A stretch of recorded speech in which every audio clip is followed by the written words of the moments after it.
address of the emergency? Yes, hi. I think I'm seeing an address of 123, trying to find out what the street is. There's a fire over here hanging on the front porch. It's burning on the front porch, sir. Okay, and you see flames? Yes, the whole front porch is on fire, sir, and the smoke is everywhere out here right now. There's nobody coming out of the house, sir. Okay. Like I said, we do have help on the way, okay?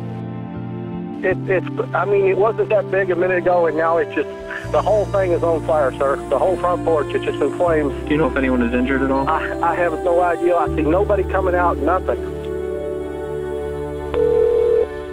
911, what's the address of the emergency? 27 North Bedford, huge fire. Okay, what is the address? Huge fire. What is the address? 127 North Bedford. Okay, is this your house? No, this is the house right next door to mine. It is getting worse. They need to get here soon, sir. Yep, they're getting there as quickly as they can. Save these people's lives, sir. Yep, Is everybody out of the building right now? I don't know. There's some people standing out here, and they're knocking on the next door over here. Okay. But there's no... The electric wires are down out here. Okay, there's people running around trying to get people out of the side, out the windows of the side of this house. Okay, well, there's the fire department. Is the fire department on the scene? Yeah, everybody is there right now. They say it's pretty nasty. It sounds pretty bad. Actually, there might actually be one person still in there, so I guess we'll find out, so. It just occurred to me that's right smack in the middle of the student quarter. Do we know if they're students? Actually, we don't know. They haven't said anything. You know, tragedies, we do have people we need to notify, so if you guys could keep an ear on it, and if it turns out they are, let me know. Start the process. Go ahead, Rescue 1. Sounds like there's no reason that there should not be one more person, brother of one of our patients, still at the house. We do have a report that one person is still missing. Patient here reporting that his brother was sleeping in the living room. 10-4. Ladder 1, engine 4. Information that possible missing occupant was sleeping in the living room.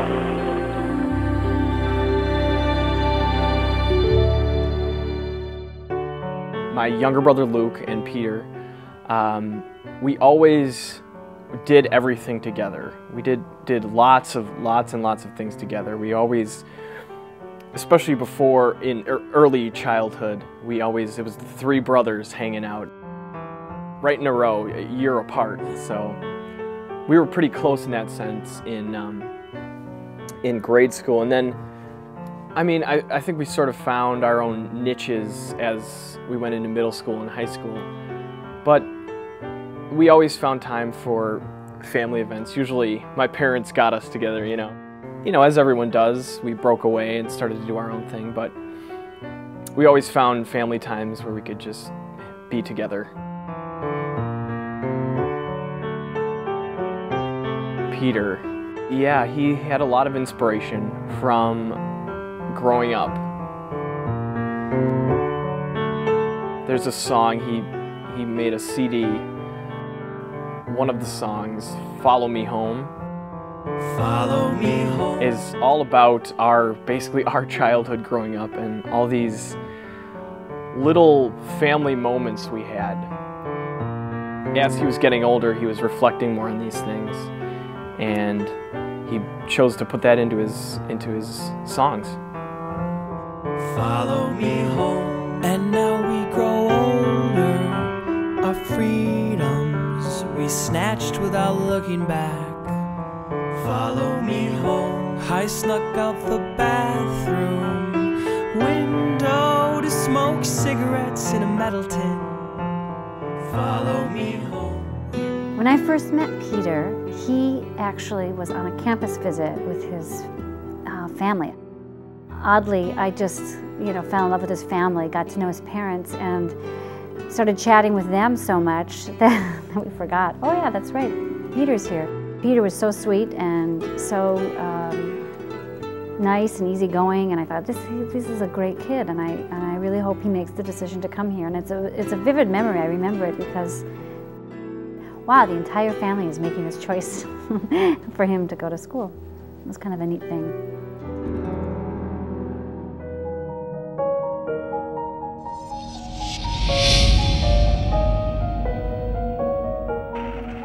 what we see is that people forget how dangerous these situations can be and how dangerous they are once they start. And that they take it for granted in their life that it hasn't happened to me, and it probably won't happen to me. So then they're not prepared.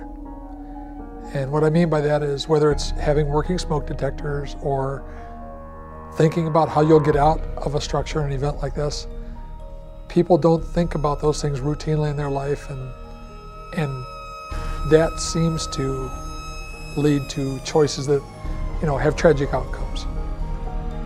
I took Peter throughout the night, and I followed him from literally the time he left La Crosse all the way to what he did when he arrived in Madison, who he spent time with, how he walked to one location to another, activities that he was involved in. And the final person that I talked to was an individual that had spent the last couple minutes with Peter before leaving the Bedford Street residence. I was able to track this individual down. And as he left Peter, his last moments, he turned around to wave goodbye to Peter, and Peter was standing right near the area of the couch, which we believed is where the fire was occurring. And I asked this individual specifically, I said, what was Peter doing? What was the last thing you remember him doing? He says, oh, he was just sitting there having a cigarette. As soon as I woke up to the door and the smoke now entering the room, it was an instant panic. This is bad. This is really bad. If I don't make the right choices right now, I will not make it out of here alive tonight. And I couldn't breathe. My heart rate increased. I knew I had to stay calm. However, it felt as though I was breathing through a straw. I felt as though each breath I was getting less and less oxygen, and it was getting harder and harder to think. It was getting harder to be able to know where I needed to go because I couldn't see anything. Kelly and I mean, we didn't really talk much before the fire, and since the fire we haven't done a lot of talking, but I mean, we're just both grateful that we both made it out. And the crazy thing about that fire is that we all started in the same room. Kelly, Andy, and I, the three of us that made it out of that house, we all started in the same room and we all left different ways. Peter was sleeping on the sofa just on the other side of that glass window. So he wouldn't have experienced too much, honestly, until the glass broke. And once it broke, then you've got this sudden rush of heat and fire gases and poisonous smoke that comes into the room. He may have awakened at that point from the sudden change of his environment, you know, feeling the heat and such, but now he's in a superheated, super poisonous environment. It only takes a breath or two of that to overcome somebody, and also the extreme heat itself would cause disorientation. So unfortunately, when that window broke, Peter didn't stand much of a chance of escaping that room at that point, although he was only a few feet from the door. Our response time is usually going to be between 4 and 6 minutes from the time we get the call. When that happens, you know, obviously we're going to get there very quickly. We had 2 stations within fairly close proximity. There's a disconnect. People wake up to a fire and their first instinct is something of disbelief. This can't be happening to me. We see this all the time in prevention. You know, well, a fire's not going to happen to me, and if it does, I'll know what to do. But as we saw with these young people, they were all very disoriented, very frightened, and really got out scarcely in time to prevent further tragedy.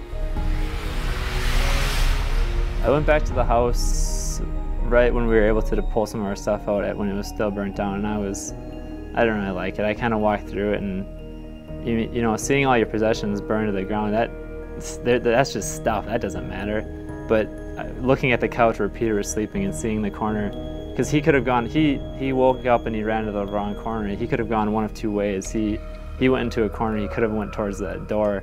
Whether or not he would have gotten out, I don't know, but I mean, he woke up, I'm sure, just confused and went the wrong way, and seeing the couch where he spent his last time was, thinking about it now still gives me the chills. And one thing I do remember is Tim, Andy and Peter's dad, he wanted me to walk them through the house and show them, you know, where Pete was and this such a thing.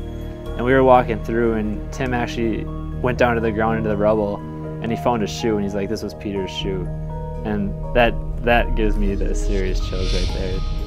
I lived in college housing where I had my pizza burn in the oven, and so I would get annoyed at my smoke detector, and I took the batteries out, and just for that moment to get the smoke to not, and I forgot to put the batteries back in.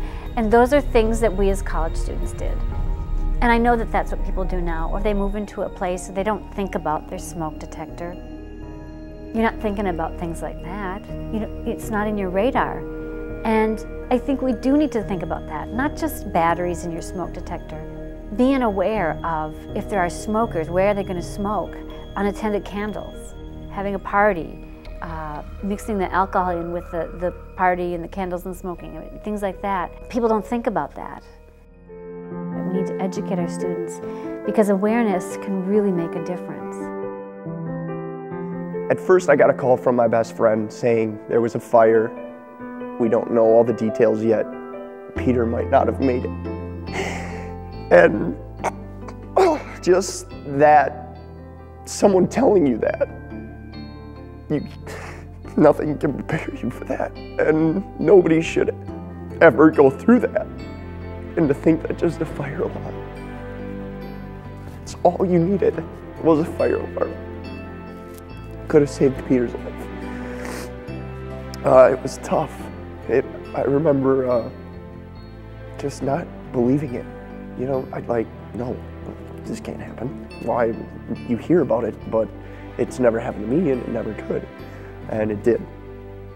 And I just wish fire alarms would be a bit more important to people, because they are. I've changed because I lost my best friend. You never get them back. So it's hard, it's difficult. Going on the same stage, acting on that stage that I knew I acted with him, and him never being able to act with me again is the hardest thing. Knowing I can't act with Peter because I've been acting with him since 6th grade. We had a plan to act in high school together, to act in college together, and then make movies together. I'm a mom. I have 3 children of my own who are college age, and I think any fire fatality is tragic. But somehow when it's a young person, you always feel like the community's lost a little bit of its future, and that's really hard to deal with. Peter's friends started coming to the scene, and not all of them knew fully what had happened. It was at that point that the young man who took the call kind of sank to his knees and said Peter didn't make it. And that was just the kind of thing that goes straight to your heart. It wasn't until the 2nd day that I was in the hospital, after my vitals had been checked, after I'd been put in a hospital room, and I was a little more stable, and I was able to talk a little bit more. I had continued to ask, well, how's Peter? Where's Peter? Did they get him out? And at this point, my dad and stepmom were there. You know, they're saying, you know, we haven't heard yet, but we'll let you know when we do hear anything. And I just had to wait, and I had to wait about a day. Finally, did they tell me that Peter did not make it. And at that moment, I lost it.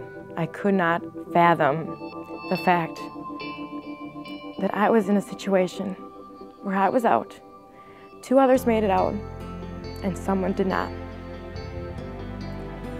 It really hit me hard of, this is how serious this fire was. And because of some decisions that were made the previous night, someone has lost their life because of it. And to know I was a part of that situation has changed my life and makes you really appreciate what you have. It makes you really understand how important little things in life are. It makes you realize if there are things that you need to tell people, if there's important people in your life, let them know that. Tell them. Share what you want to say. Be who you are, because in moments, you never know when life will be taken away from you and how important your decisions you make can affect yourself and others.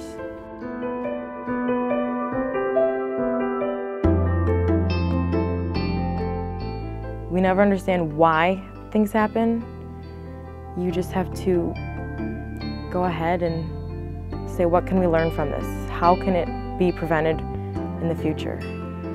And one thing Andy had said to me that I'll never forget is, God wanted us to live, and now we are here for a purpose. And if it's to give this message to help others not be in the same situation, then I will do that every day. It's a tragic loss. Peter had so much to offer to this world if he had lived on. And I found that out because in my interviews, you don't only learn about a night, you learn about a person. And I learned so much about Peter in that time frame of interviewing people, of talking with his family. And he had so much to offer to this world. And so it is a shame. But at the same time, in many ways, what we've accomplished, and by we, I mean his family and the city working together, Peter lives on. And I think if you can take anything from this tragedy, and I think the family has, is that every life that will be saved in the future is Peter living on. I always believed in you, Peter. You know that. And thank you so much for teaching me the things you taught me. And I loved you like a son. And you made me laugh. And I hope you're playing, and I hope you're happy and peaceful right now. Losing Peter is an ache that no one has to go through. They shouldn't go through. And we just need to help each other out and be aware. This event is a tragedy that I never wanted to face. My students never wanted to face this. And certainly Peter's family never wanted to face this. I remember Peter was such a caring, empathetic person. He really felt what other people felt. I remember when we had a little cocoon that we were going to hatch one time when he was little, and the butterfly hatched out and it had a bad wing and the butterfly couldn't fly. Peter just cried and cried and cried, and he couldn't deal with the fact that this little butterfly couldn't make it. And it was really hard for him, but he did that the whole time. Every time we were upset about anything, Peter would be the one to cry.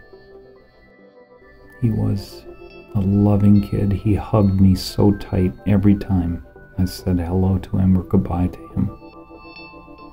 Peter would hug me. That's who he was. That's what he did.